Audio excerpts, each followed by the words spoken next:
Chat. We're going to get into some trash now, okay? Enough about your other things, okay? We're talking about trash now, all right? And if you frequent the channel, we'll talk about Jordan Peterson from time to time, trash bag, who does not like this sub point. It's too high for him. Jordan Peterson gets mad every time someone subs. That's a fact. We also have your very standard chuds. You have your people like the Quartering, Lauren Chen, who we'll do a little bit later from now. You have people like Ben Shapiro. You have Fox News pundits. Okay? You have people that are in the debate bro circles, your Destinies of the world. You know, those people that suck. But you know what we haven't done? We haven't gotten into the world of puppeteering. The world of puppeteering. That's right, we have a transphobic puppeteer today because we are nothing if not eclectic here in the old corn stream. No, not Mimsy. Her ramble was just... No, not Mimsy. I said a puppeteer, not someone that has puppets. These are very different experiences. Kemsky, thanks so much for the follow. An actual puppeteer, dude. You can't just having a puppet does not make you a puppeteer. This is called Transitioning Children. This is by Barnaby Dixon and the Philosophish series, the fourth one. Yeah. So Barnaby Dixon is a puppeteer who is very talented. But as you will see in this feature-length film,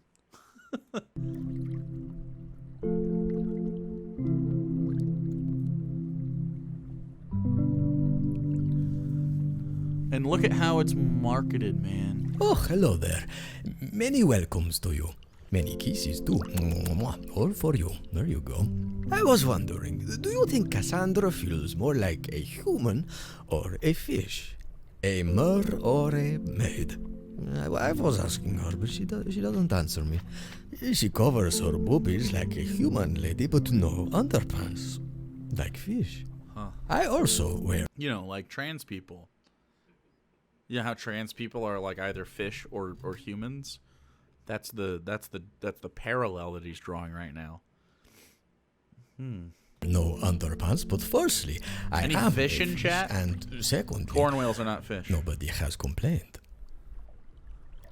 So far, what if your sense of your own identity does not match how you appear to others? Would it be difficult? Maybe. Now, this is a tricky subject, but to share her perspective on this matter, we have invited a licensed professional counselor, Sasha Ayad. Sasha, thank you for joining us. Thank you for having me, Phil. I love the way you're moving through the water so naturally. Nice moves. Thank you. You know, I love the way you keep your eyeballs moistened. Can you show me one more time? Oh, there you go. Work those eyeballs, Sasha. You know, I cannot do this. I don't have these eye thingies. Well, that means you make really good eye contact, Phil, so thank you. Sasha, well, you know, I have little choice in the matter, but I suppose it's true. So, Sasha Ayad, can you tell us a little about your background, education, profession, that kind of thing? Well, I've always been pretty interested in psychology. So in college, I studied psychology and sociology. The fuck is this? Well, we're only in the intro portion of this, but this is, of course, the vehicle, the person through which we will discover transphobia and transmedicalism. Yes. And history. And I've always been interested in the way that human beings are impacted by our environment and influenced by other people. So I worked with autism for some time, and I also worked with survivors of domestic violence and sexual abuse, and I worked with teenagers and young adults with disabilities. So around 8 years ago, I started to become really interested in the way LGBT issues were kind of evolving and changing in our culture. And particularly, I noticed that a lot of young people worked with autism. Not autistic people. Autism. were starting to explore a different gender identity. Aha, so this is one of the things that people want us to talk about, actually. We have a website, people leave suggestions. So as I understand it, there are boys who feel they are girls and girls who feel they are boys. That's it. That's the entirety of transness. Boys that feel like girls and girls that feel like boys. There's nothing else. There's nothing else that goes into it. That's the end of it. Everybody knows that. Everybody knows it. That's a fact. Solved. Yeah, true. Owl Ayo, thanks for following too. Stairs and non-binary. I don't even understand that. So you're a boy that feels like a girl then, or a girl that feels like a boy, because those are the only two choices. Yeah, that makes sense. Yeah. Is there a non-binary word for this? True. Yes. So there is a term Yes in to the both and also no. True. DSM, which is the Diagnostic and Statistical Manual. This is the book that psychiatrists and therapists use to diagnose patients. And this term is called gender dysphoria. Okay, so can you elaborate on what that word means? Well, what's really interesting about gender dysphoria is that when you start to learn about it and read about it, it's a bit nebulous. So, for example, feeling like you are different or feeling uncomfortable as you approach puberty with your genitals developing and your secondary sex characteristics. You know, these are very relatable experiences, especially during childhood and puberty and adolescence. So, for me, What? You've already started out. Wow. Are the comments disabled for this video? No. Nope. Wow. Wowzers. So we're already getting definitions that aren't accurate, I guess, is... Okay. What strikes me is that all the young people I've worked with didn't have gender dysphoria until they learned about gender dysphoria.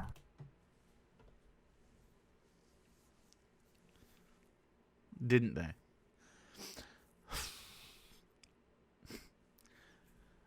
How? This is like saying I didn't know I had depression until I understood what depression was. It's like, no, they just didn't know the words to use for the thing that was affecting them. What are you talking about? I didn't have cancer until I was diagnosed. So fucking stupid. That is the dumbest shit. And most of them started getting curious about it and reading a lot about it, and it almost became a little bit obsessive at first. Oh my fucking God. So if you develop gender Jesus dysphoria after never having it before, as a therapist, I get really curious about what that means. So if we take common experiences of distress and we reframe them as gender dysphoria, then there's something you can do about it according to this narrative. You know, transition is a set of steps that you can actually take. And the more you start to focus on the resolution, the more convinced people become that it's their gender that's really the problem.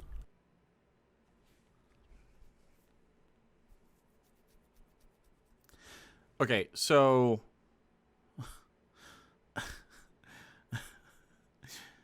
every single trans person that I've ever encountered, when talking about like coming to terms with like what's going on, has described to me sort of this: I felt different. I didn't really know what was going on. I kind of was in denial about what was going on. And then I saw an experience of a thing and realized, oh shit, wait, that's me. And there's a problem here. Like, the major rub already is how, like, transness and gender dysphoria was defined, which was obviously really limited and not helpful to anybody. Boys that feel like girls and girls that feel like boys. Like, I mean, just on the side here, we do have the trans flag, but We also have ace, biro, and ace, right? So like, and these are not transness things. These are just sexualities, ace and biro. These are more sexual expressions and stuff. But even in that, you couldn't say that like that person is straight or gay, right? And it's like saying like the only sexualities you can have are straight or gay. You know what I mean? It's not that different. And due to the fact that like just binary trans people are being discussed here, you don't get the breadth of information that you would need to have this discussion in a full way, because someone could feel, for instance, gender fluid, which to a trans medicalist or to anyone that thinks you have to be like binary trans person, that immediately is a situation that you can't really reconcile with what she's saying, like immediately. And obviously we know that gender fluid people actually genuinely exist in real life. All you got to do is listen to one person that identifies as gender fluid, and you go, oh, yeah, I get that. I don't maybe feel that way, but I can understand that intellectually. It's just silly. Tea with the Goblins with 100 biddies. This approach is also incredibly Eurocentric, as well as medically pathologizing trans and NB people. There are so many different cultures that have concepts. Absolutely, yeah. Interesting. So what can you tell us about the current approach to treatment? Do you mean the affirmative approach? Aha, yes. What is that? Well, the affirmative model of care assumes that you must take the child's statements or preferences at face value and socially or medically transition the child. So I find this to be problematic because we know that identity fluctuates over time. So for example, some people who are struggling... We know that identity fluctuates over time. So it's problematic to accept the fluctuation in identity, or does society have to be rigid on the, original identity? Somehow the initial identity is what is more valid than the fluctuating identity? I don't really understand. Or insisting they're the other gender in childhood will resolve... Please don't be a TERF. Oh, this is trash, Mamaya. This is trash. They're all bad. ...that gender dysphoria as they get older. Can I share an example about that? Oh yeah, hit me with it, please. Okay, so I have a friend and colleague named Stella O'Malley. She's actually the co-host of a podcast that we run together. And she had a gender issue as a child. Now, at the time, she was not taken to any doctors, but she insisted that she should have been a boy for many years in her childhood. She dressed as a boy, she called herself a boy, and around puberty, she started to feel very distressed. Now, ultimately for Stella, the difficulty of puberty helped her realize that biology is bigger than she is, and she actually ended up outgrowing her distress, and she's quite happy as a woman. She's married and has children now. The implication that you can't get married or have children in that sentence, I don't know if she meant that way. Maybe she did, but just the way she delivered that was absolutely ridiculous. So this person, not her, but the other person, in that situation, although now apparently does the TERF podcast. If you feel like you are, in this case, say you're AFAB, right? And then you feel like a boy for years and years until puberty, and then going through puberty. And you are, in her words, very distressed. And then later on in life, you're like, well, I feel more comfortable as a woman. That's fine. No one cares. No one gives a shit. This experience of this one person, and this might be a fucking shock to you guys. Check this out. The way one person feels and experiences gender, and however that resolves, did you know that has nothing to fucking do with anybody else? Wow, I know, right? It literally only has to do with the person that went through that experience. Pretty wild stuff.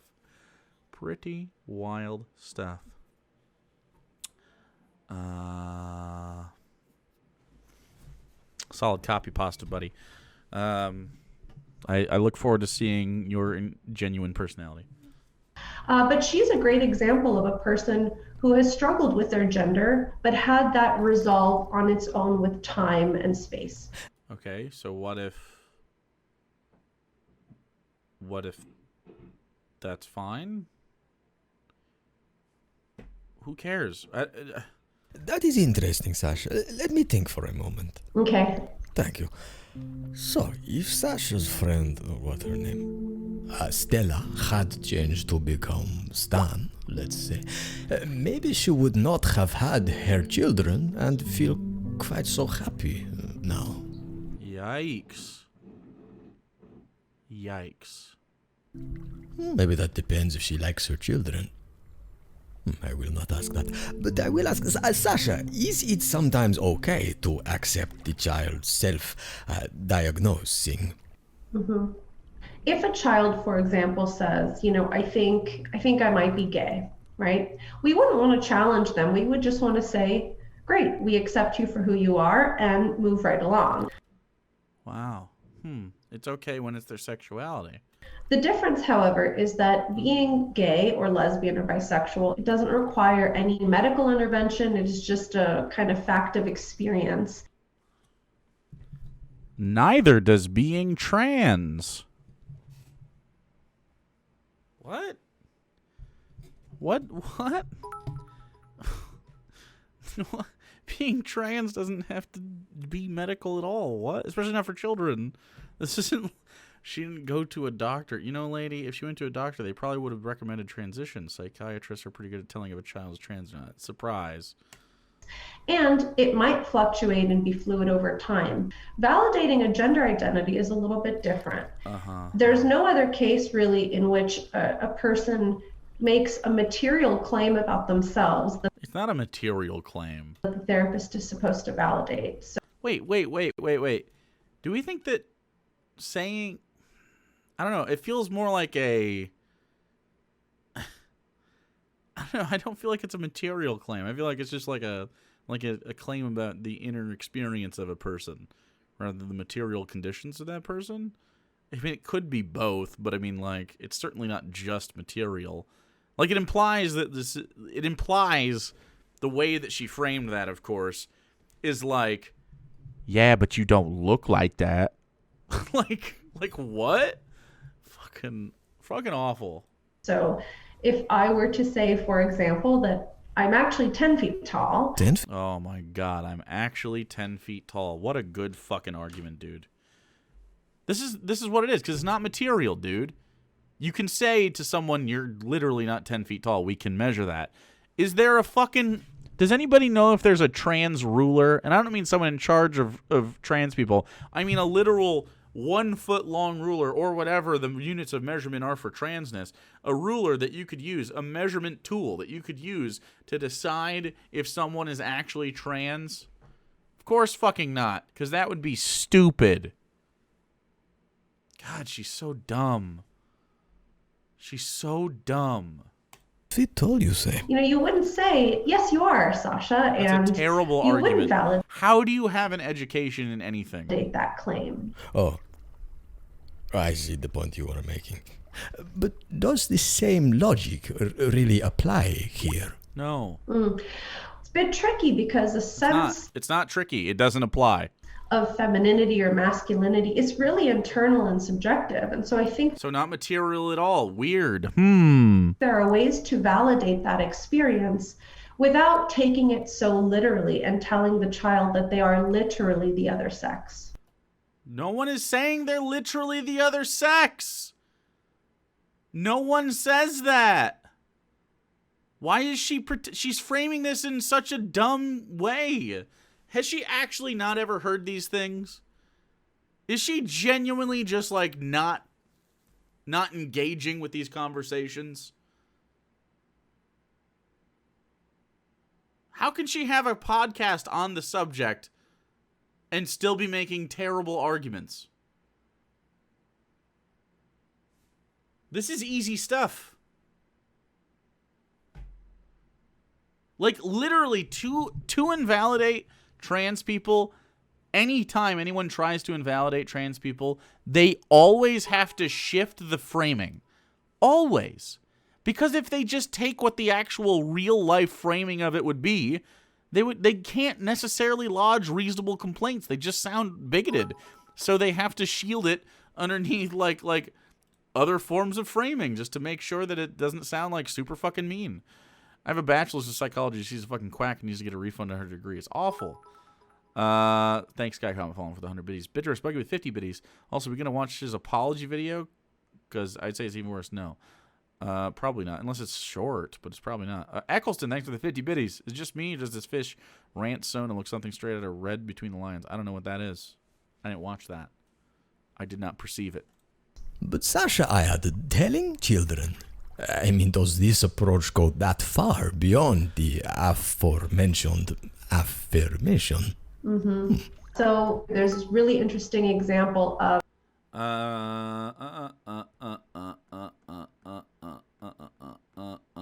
yeah, she's a dum-dum. Thank you for the 100 biddies, Tea with Goblins. very well-known affirmative clinician here in the United States in California talking about a patient that she was seeing. So the patient was female, and the mother brought this young girl in to see the doctor because the girl had been at some point claiming to be a boy, but had I like the possible misgendering of the child. That's nice. changed her mind. So the mother said, I think my transgender child is confused. Can you help them to sort it out? So the doctor said to the patient, have you ever had Pop-Tarts? And the patient says yes. And she says, well, if you have a Pop-Tart and the box says cherry, but you open up the Pop-Tart and you take a bite and you realize it's a cinnamon Pop-Tart, is it a cherry Pop-Tart or a cinnamon Pop-Tart? And the child says, oh, I think I get it now. So on the outside, I'm a girl, but on the inside, I'm really a boy. So this is the framework that affirmative clinicians use, which I think just demonstrates the power of suggestion. And if your assumption is... Okay.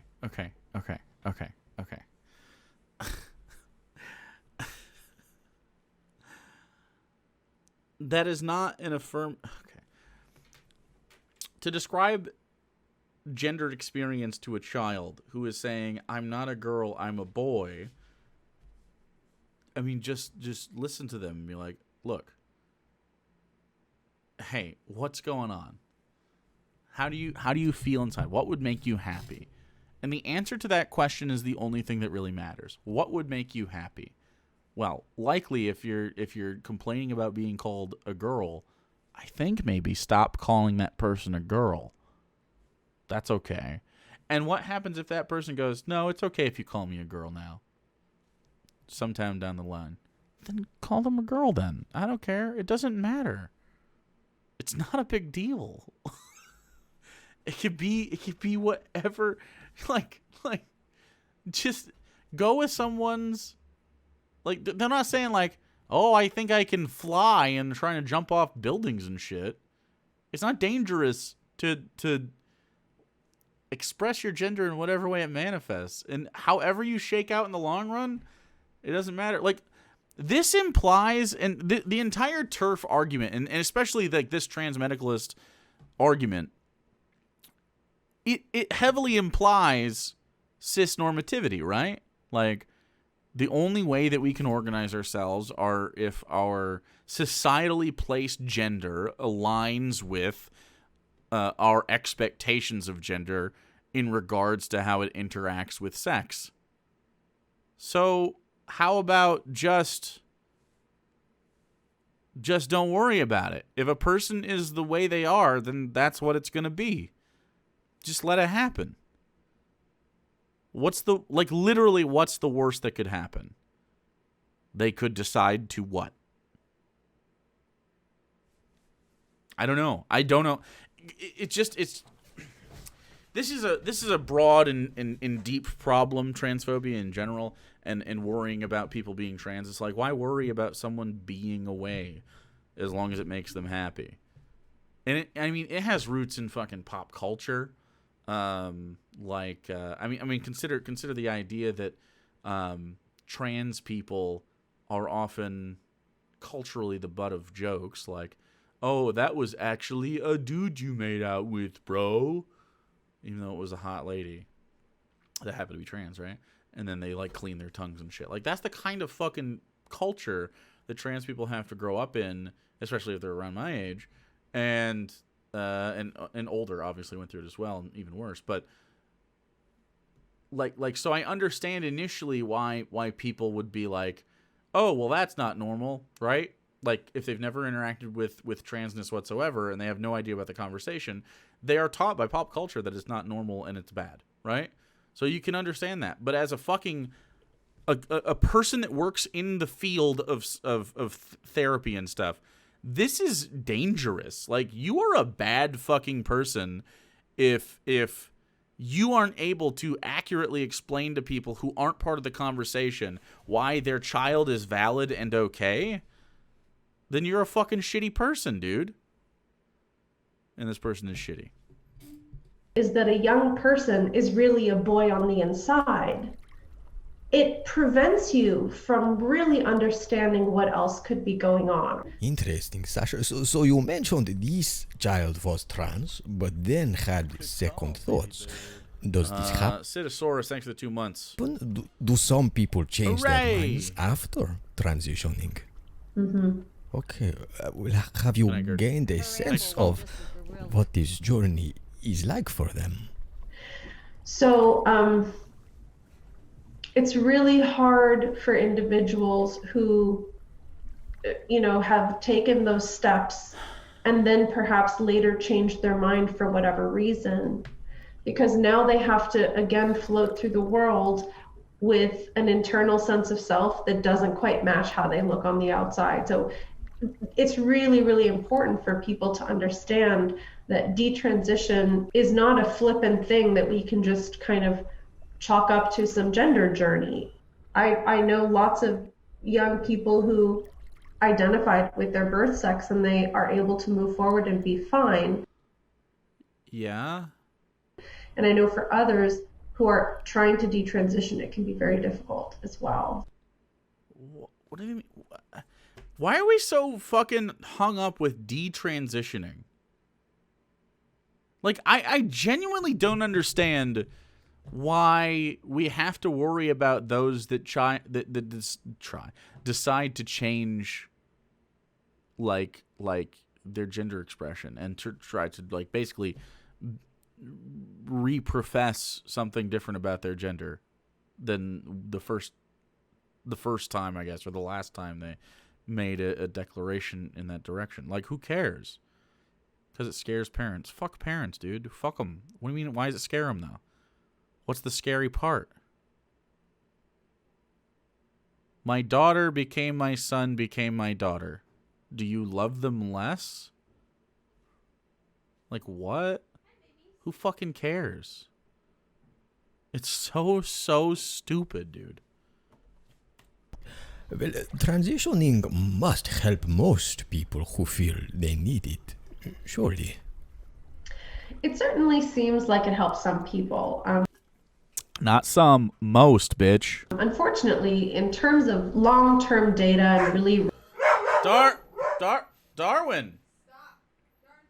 You don't need to do that. Robust follow-up studies, we don't have many. He's yelling Right because now, the it's very transphobes easy to talking. find news stories, for example, and first-hand accounts of people describing transition as being life-saving. Yeah. I know that for individuals who have been researching, hopeful about, and waiting for transition services, there can be kind of an initial surge of excitement and relief when they start medically transitioning.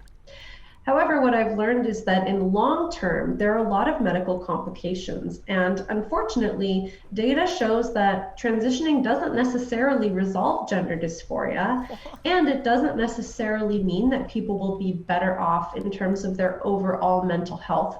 This is like literally going like, well, wearing a seatbelt doesn't necessarily mean you'll survive a car accident. Wearing a seatbelt doesn't necessarily mean that you will come uninjured when you do smash into a wall. But it's like, so are you advocating for the lack of seatbelts then?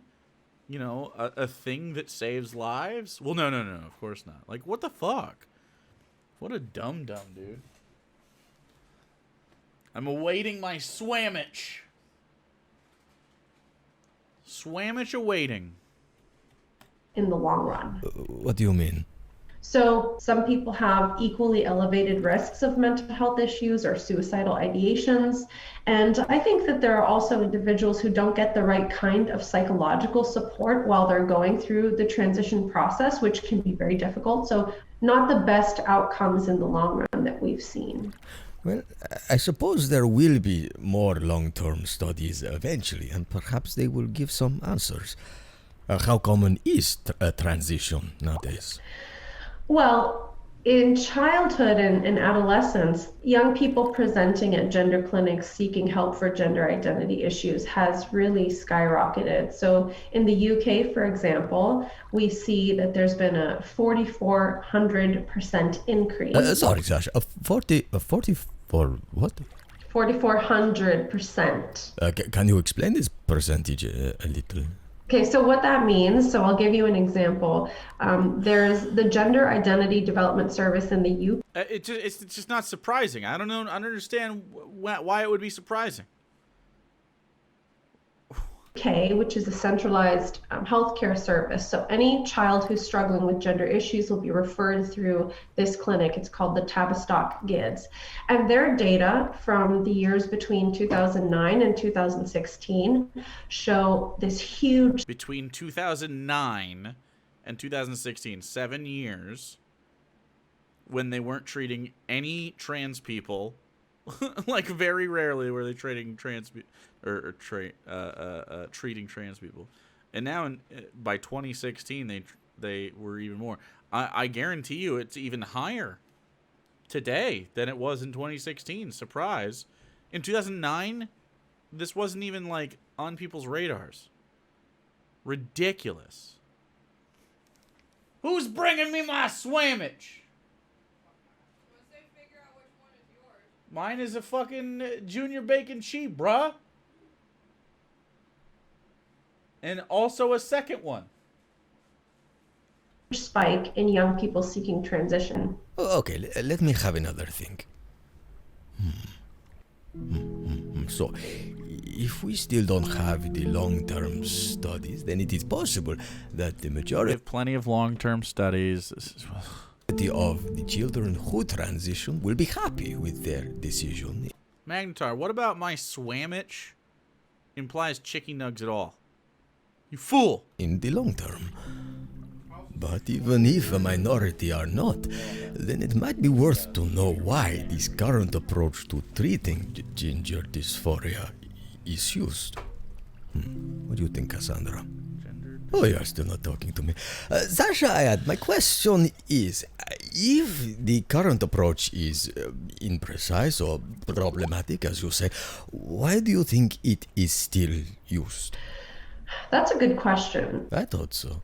It's really tricky because many individuals feel better when they start making some concrete changes to their body. But I think that it's important for people to understand the reason why so many individuals are pushed into transition is because of a very common misconception that is used all the time in the affirmative model of care.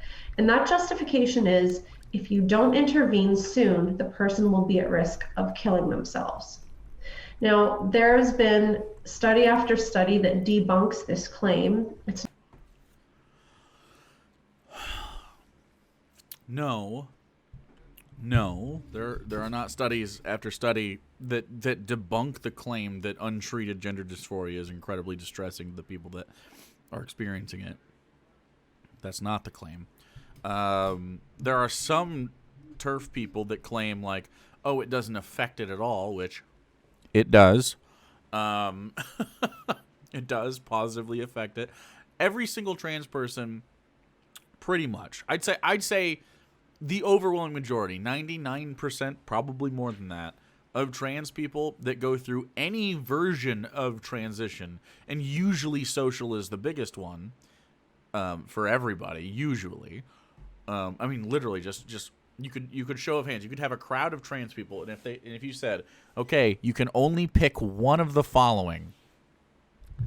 Everybody around you treats you validly, like you are the gender you say you are, or you can have medical transition, whatever the fuck that means to this person. Probably genitals and stuff. Which one are you picking? And of course, it's social. Like, of course it is. Because, like, it's your day-to-day life, dude. Most of the time you're not, like dealing with the physical. It's mostly the mental stuff. I don't know. These people are just so fucking, so stupid and lack of empathy. It's not accurate. And telling individuals that they might kill themselves is a very unhealthy way of supporting people who are in distress. What? So when parents Wait. People aren't telling trans kids that haven't transitioned that, like, if you don't transition, you'll kill yourself. What? These are... The suicidal ideation is reported by the people wanting transition, not people saying, well, you need to transition or else you're going to feel bad. Like, no one's saying that. For example, have a child who's struggling on gender issues and they take them to a gender clinic, they are told that they have to affirm the child's new identity, even when a parent is really concerned. Let's say their child is on the autism spectrum, or their child is struggling with severe depression before they started to question their gender. And many parents have told me they've couldn't have two things at once.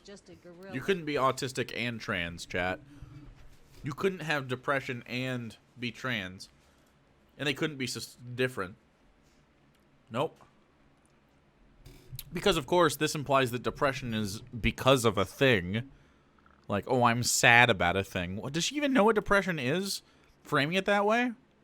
Oh, what a dumbass. They've been asked, would you rather have a dead daughter or a live son? So this is unfortunately a really big justification that is used for childhood interventions, which create sterility in children. They will grow up to have, underdeveloped genitals. They may struggle to even have sexually functioning body parts. And it's based on the idea that the child will kill themselves. No, all of that was a lie. Quite literally all of that. Like, that's so fucking just incorrect. Amazing. I've been thinking about the CDC reporting on suicide. And the CDC has very strict guidelines on how we're allowed to report about suicide, because we know if we glamorize it too much, if we simplify the reasons for suicide, it can end up creating more instances of suicide. So from why are you doing the thing then? Perspective, the fact that affirmative clinicians and activists use this suicide narrative to push parents. They don't. What? Feels incredibly irresponsible, and it feels very dangerous for the kids themselves, who should be encouraged to be capable and strong and don't worry, you can get through this, rather than telling a child, if we don't do this for you, you're likely to kill yourself. I mean, that feels so unethical to me. Yep. Jesus. It gets dark so fast. I mean, it's so hard to keep it light. Oh, Sasha, please. This is not Sesame Street. Do I look like Big Bird? No, I am Little Fish. I'm getting this sense. Is it tricky to discuss this topic? It's hard to talk about these subjects for several reasons. I think one big thing is that everybody feels a lot of pressure to do the right thing. Do you feel pressure to do the right thing? Like, have you talked to trans people before? Like, what? Has she talked to people that have transitioned and then like discussed that? Like, oh, here's what was good about it, here's what was bad about it. Like, that's really all that we should be doing. The studies should not be on, like, kids. How about we do a study that does the following? Hey, Just trans people in general. You're trans. How do you feel about your experience? Like, what are the big negatives? What are the big positives about your experiences through your transition journey, however that manifested? And you can go with, like, okay, well, trans people that have only socially transitioned, trans people who have medically transitioned, trans people that haven't but would like to, trans people that haven't and never want to, trans people that are not binary would be great. You know, what's your experience before, during, and after? When did you transition? How was it? And just continue to gather that data, and I guarantee you'll find that overwhelmingly trans people that experience, especially social transition in a supportive climate, totally fine. Do have a baby cob on. It's true. The next person that gets up to excuse me, 1,000 total biddies gets to put on another pin. By the way, that's how it works. Boink. You know, we're supposed to just listen to others' experiences without having our own thoughts about it. Yeah. And so people feel Wait. What the fuck? What? Wait, how can you have an opinion? How can you have a hard, like, diagnosable opinion on somebody else's interior thoughts? Like, what?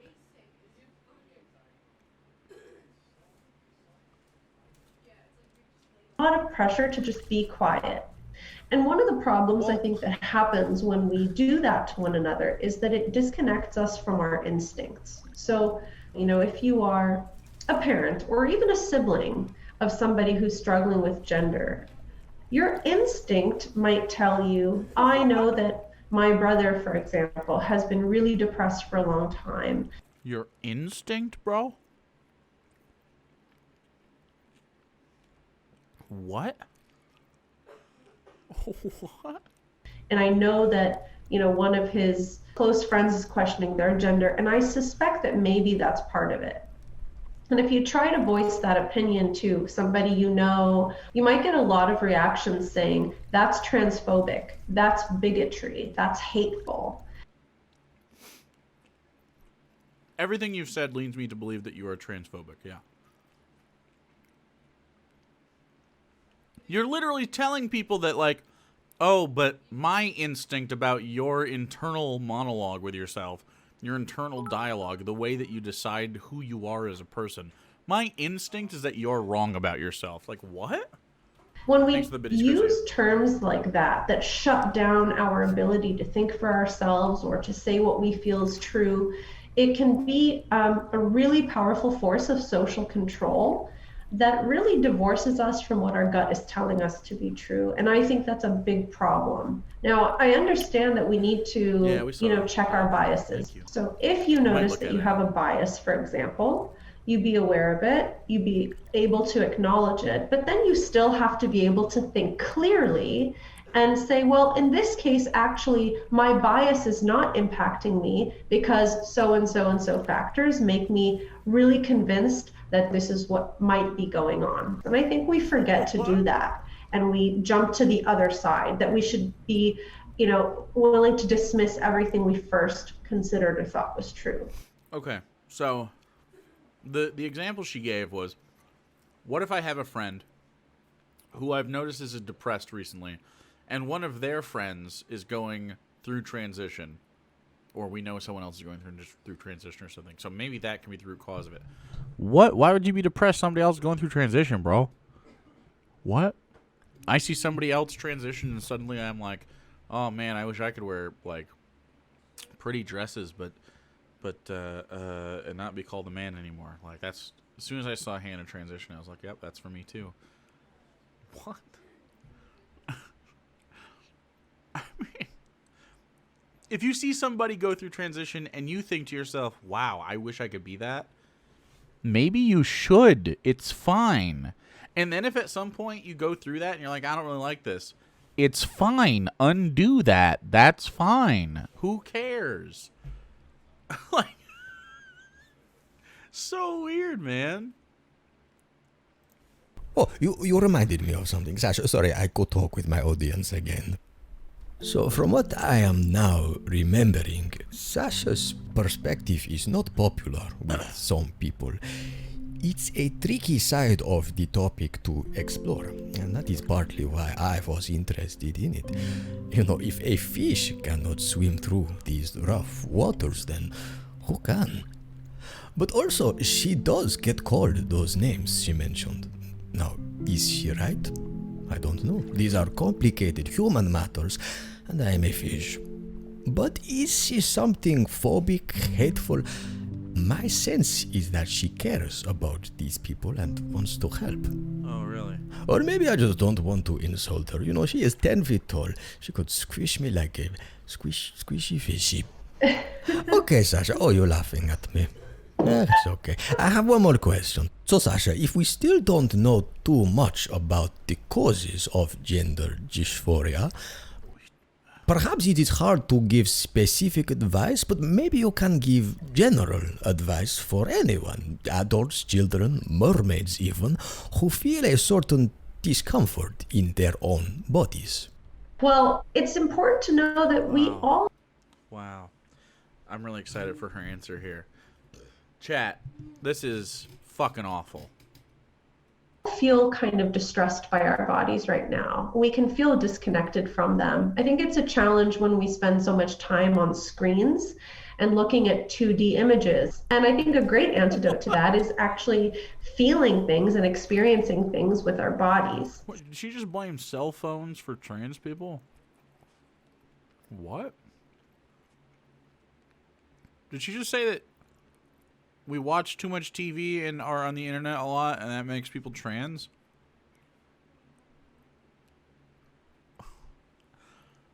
She's so stupid. So maybe you get out there and develop a new hobby or a new skill, even if you're feeling self-conscious about your body. Maybe you pick up skateboarding Simply go do it, idiot. Yeah, that makes sense. or dancing or swimming. Oh, I do lots of swimming. I kind of have to, though. Gets a little bit boring. Do you do any of these exercises, Sasha? Oh, I do. I lift weights, I go running, and I also dance. Oh, dancing, you say? Can you teach me something? Like right now?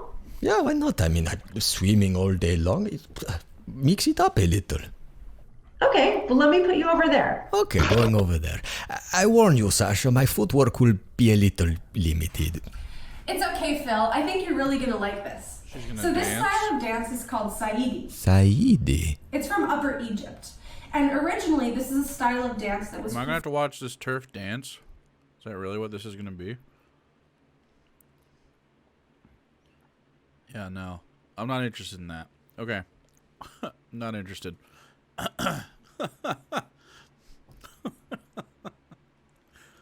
Okay, dude.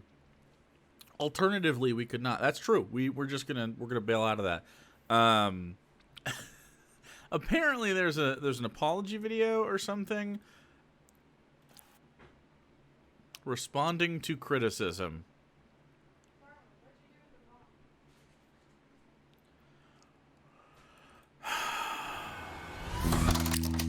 Hey guys, sorry I've been on holiday. Travel restrictions don't apply to birds and I wore my mask most of the time. Except when I had to cough in people's Why are you looking at me like that? What's happened? Oh, this isn't good.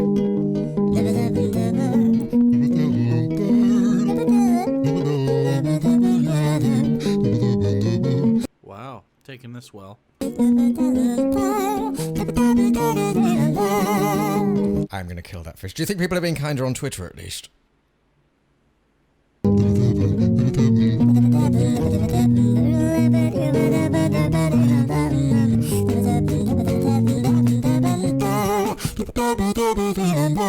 Wow, he literally went through every hate comment and made a fucking cope post video. Well, Philip, what the fricking heck have you done? Oh, hello, Dabsik. What seems to be the problem? What seems to be a problem? The problem is you released a transphobic video on my channel. I did not. Well, why are people saying you did? Well, maybe they see it a different way. That's okay. Oh, okay, it's okay then. Have you seen the comments and look how many freaking dislikes. Ah, yes, but lots more likes, and plenty of the comments were constructive. Listen, Dapsik, we discussed a difficult subject, and Miss Sasha Ayad's perspective does seem to get a little misrepresented. Misrepresented. So no harm in having a listen and seeing what we can learn. Yeah, whatever, Phil. Sounds like you flipping softball this fruity. I'm going to find some of the critiques, and I'm going to give this dummy the grilling you couldn't. And you need to have a long, hard think about what you've done. Well, long, hard thinks are my speciality. Hello, who's this? Oh, really? Who is this? This is Dab Chick, you utter doofus. I'm the chick that's allowed to have opinions on this channel. Ugh, I am sorry, Sasha. I hope you are not busy. It's okay, Phil. I'm just brushing my cat. Oh, that is a lovely cat. Oh my gosh, shut up, both of you. Sasha, I accuse you of having a perspective that is harmful to the trans community, and you actively put them in danger by sharing it. Okay, well, plenty of trans people actually agree with my approach. And besides, what makes you think the detractors speak for all trans people? Because they say they do, and they're very loud and very angry, obviously. Regardless, it's clear from many of these comments that you, Sasha Ayad, are motivated by hate, and I hate hateful people. I get up in the morning and I think, how many hateful people can I hate today? God, I hate them! Oh, and you're a conversion therapist, aren't you?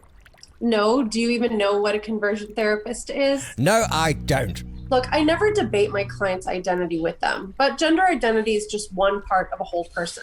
And dysphoria can be exacerbated by things like family troubles, other mental health issues, and a whole host of other. So dysphoria can be exacerbated by these things. Interesting. However, that doesn't sound like you said they were caused by these things. Well.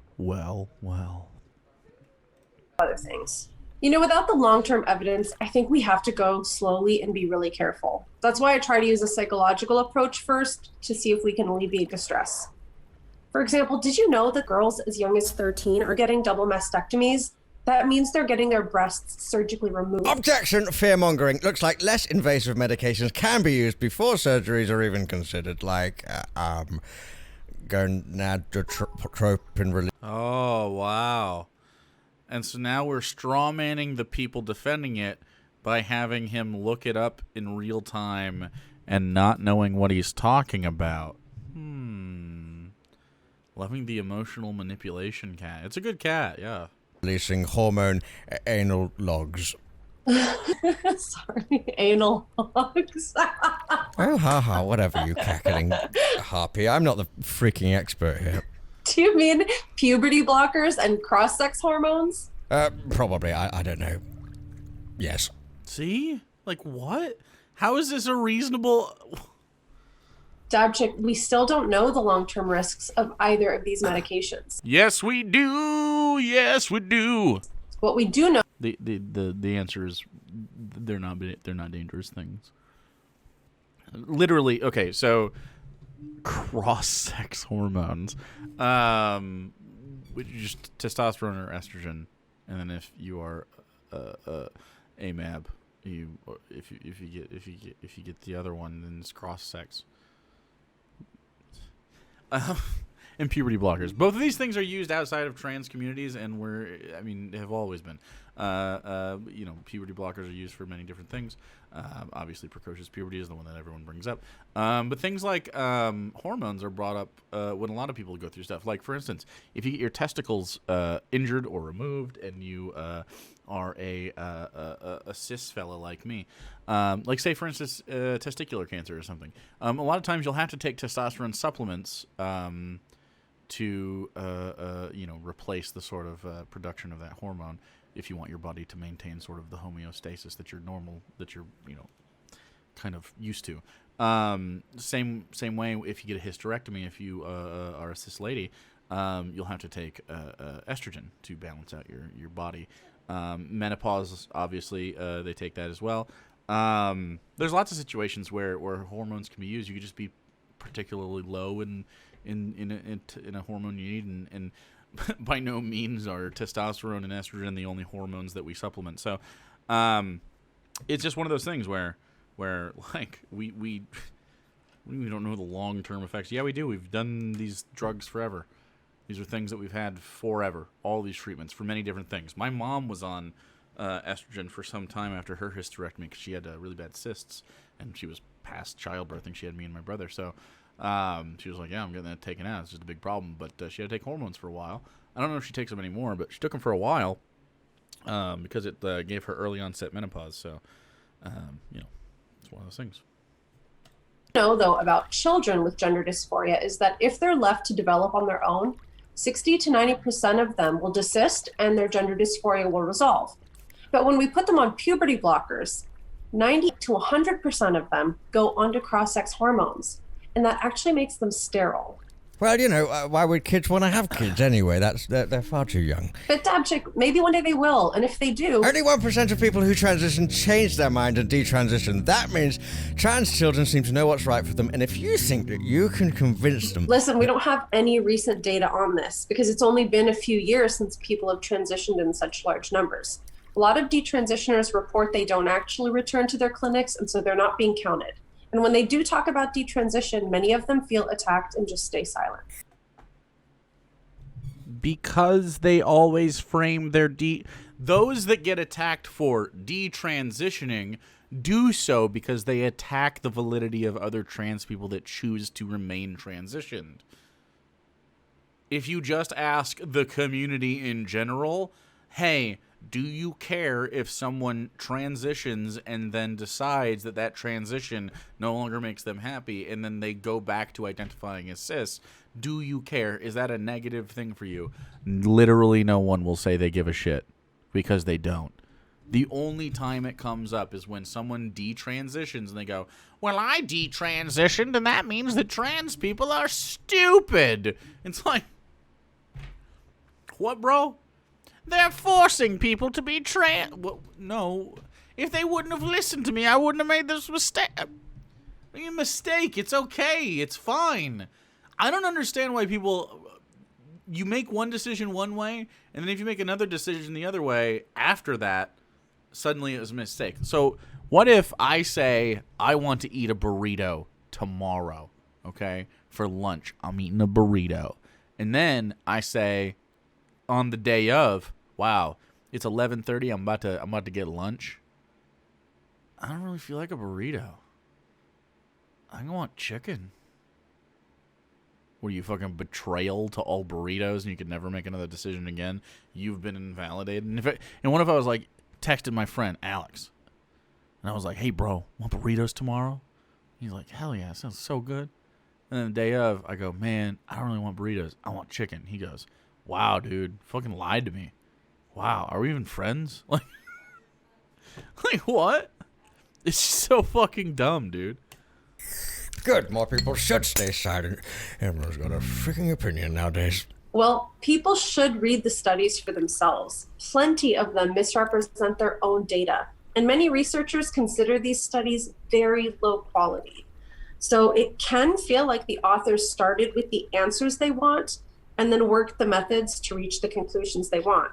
And since most media coverage only reports the conclusions, the public can get a warped perception that we have some kind of medical consensus when we really don't. No, but we do, though. What?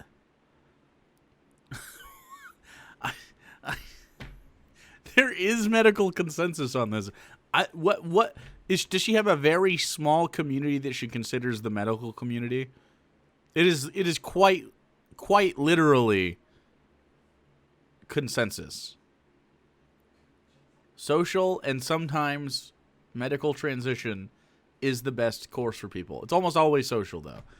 Like, and then they're like, hey, puberty can be bad for somebody that is going through a dysphoric experience like that. Imagine if you are... So you're... Cis people in chat, imagine if you when you went through puberty... Puberty? You remember when you went through puberty, chat? Cis people in chat, and imagine when you went through puberty. If when you did that, instead of getting what you did have, you got the opposite puberty. So for me, it'd be like growing big titties and having periods and shit. That sounds fucking horrifying. right? That sounds really fucking scary. That's the experience for trans people. It doesn't feel like they should be going through these changes because that's not their body. That's not who they are on the inside. And yet, nonetheless, that's what happens. It doesn't sound fun. It's pretty easy to step into the shoes of a person going through something like that and just being like, yeah, that sounds bad. I think maybe if I could pause that, I would do so until later in life. So yeah, maybe let them pause that. Take some puberty blockers. It's okay. So weird. You quoted studies, Sasha, so after we shoot this, I'm going to need references for all the percentages and whatnot that you've mentioned. I'm happy to do that. This is an apology video? This is awful. Well, good. It does say responding to criticism. It doesn't say apology video. It just says follow. Pick that up now, I guess it's not, and we'll put it but it's not alongside good. another list was sent to us of references that oppose your perspective. That way people can decide for themselves which ones have scientific merit and which ones are bunk. Okay. So, let's see. I'm seeing that reference more caution. 2020, 2019, 2020, 2020, 2020. 2020? When was this one? 2016, there's the oldest one. Countries which practice affirmative change course after reviewing evidence. After reviewing evidence. But look at all these. Reference material in support of affirmative care model. 2011, already the oldest. 2014, also older. 2015, also older. 2020, 2020, 2019, 2011 again. 2016, 2017, 2015, 2018. Oh, look. It seems that affirmative care model seems to have older data than the thing that she said would have older data. Very interesting. Wow. And on this subject, how do you know that you're not just believing the studies that suit your agenda? What is my agenda? That we should be really careful with experimental procedures that sterilize children? Look, I don't know, you're making me think now, and that is, like, literally my least favorite thing to do. Wow. Good fucking straw man, dude. Look, transitioning children is a brand new endeavor. Transitioning children, no one... Wait. When she says transition, she continues to bring up medical intervention, right?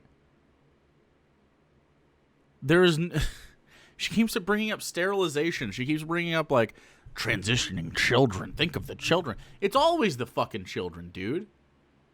Why? Why? Kids aren't fucking medically transitioning or becoming sterilized by fucking anything.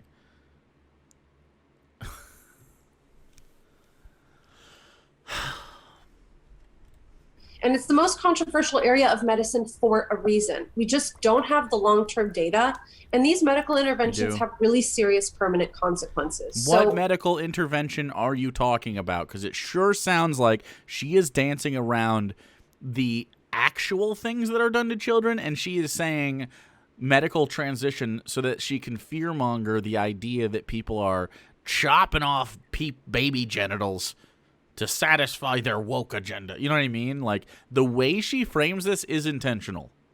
To make it sound like there's a bunch of fucking, like, 8-year-olds getting their wieners cut off. Like, no, dude.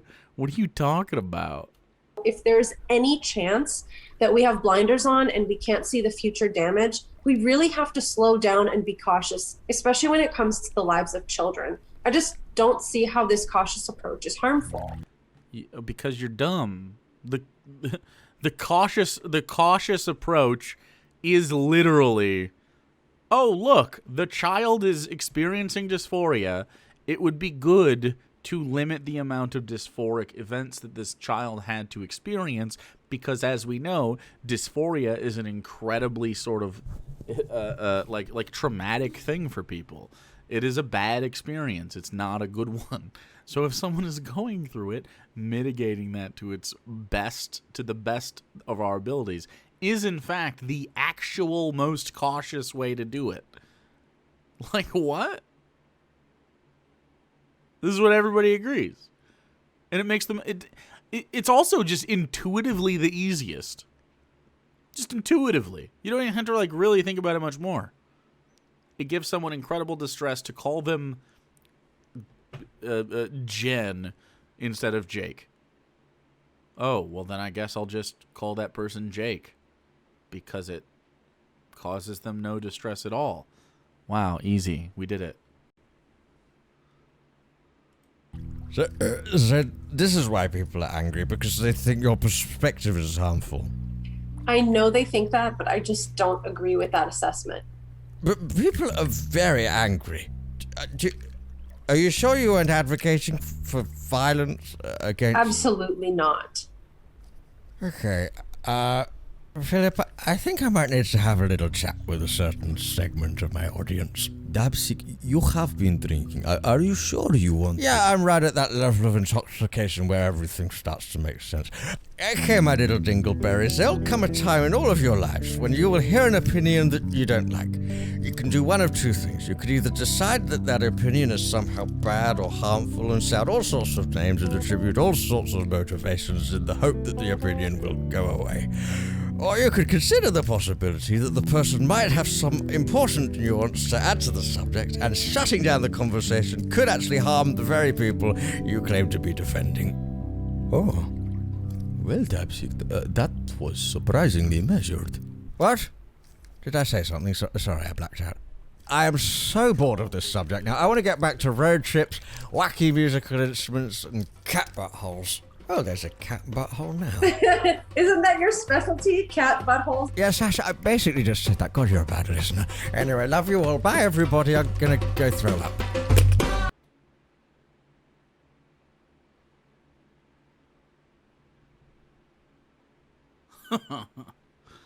All right. So Barnaby, who I've never talked to, nor do I know, nor do I think would ever say yes to this. If you want to talk about this, I will. If Sasha wants to talk about this, I will. I don't think either of you would ever do that, of course. But I mean, it's just fucking harmful and stupid. Hero Langley, thanks for the 23 months. So that's the transphobic puppeteer, Barnaby Dixon. Not a good showing. Not a good showing. Both of them got a little bit upsetty spaghetti, it seems, when people were like, "Hey, this is fucking stupid, and I don't like it." And both, like, especially her, she was like, "I am not doing a bad thing." It's like, yeah, dude, you're doing a bad thing. Maybe when other people have opinions, instead of saying, "No, I'm not doing the bad thing," maybe you should consider that their opinions are also valid and that you don't just want to shut down the conversation. Because when you shut down the conversation, you could be harming the very people you think you're helping. Do you see what I did there, chat? Chef's kiss. Anyway, Sasha and Barnaby Dixon can eat a dick. They can share one or they can eat a separate one each. I don't care how it works out. Very, very stupid.